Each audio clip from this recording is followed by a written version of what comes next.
आपण पाहत आहात जनहित प्रवर्तक वृत्तवाहिनी सिटी लाईन न्यूज. पाहत रहा. रामकृष्ण हरी माऊली. सर्वप्रथम तुम्हाला आषाढी एकादशीच्या मनपूर्वक शुभेच्छा. माझे नाव रुपाली भालेराव.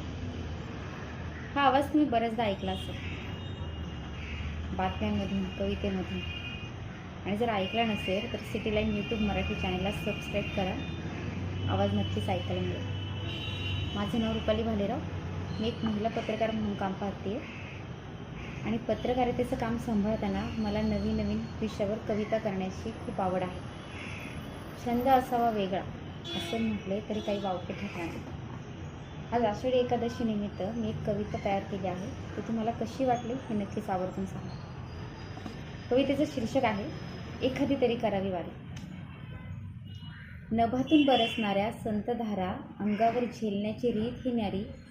प्रत्येकाने एखादी तरी करावी ही वारी. थकलेल्या अनवाणी पायांना ऊर्जा येते कुठून ही सारी. प्रत्येकाने एखादी तरी करावी ही वारी. विठ्ठल नामाच्या गजरात येणाऱ्या अडचणींवर मात करायला शिकवते ही वारी. प्रत्येकाने एखादी तरी करावी ही वारी.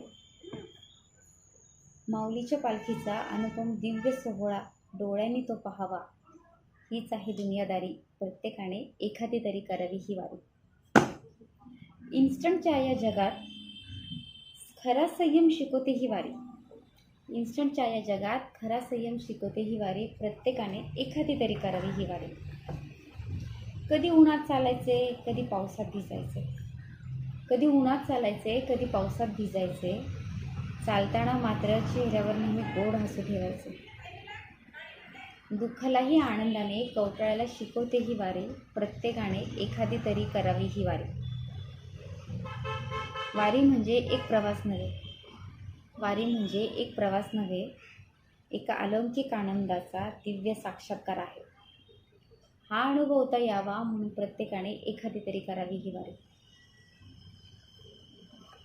धन्यवाद प्रेक्षकांनो. लोकांसाठी, लोकक्रांतीसाठी जनहित प्रवर्तक बनलेले, निर्भीड, निपक्षपाती web portal, YouTube channel city line news like करा, कमेंट करा, सबस्क्राईब करा, बेल आयकॉनवर दाबून शेअर करायला विसरू नका.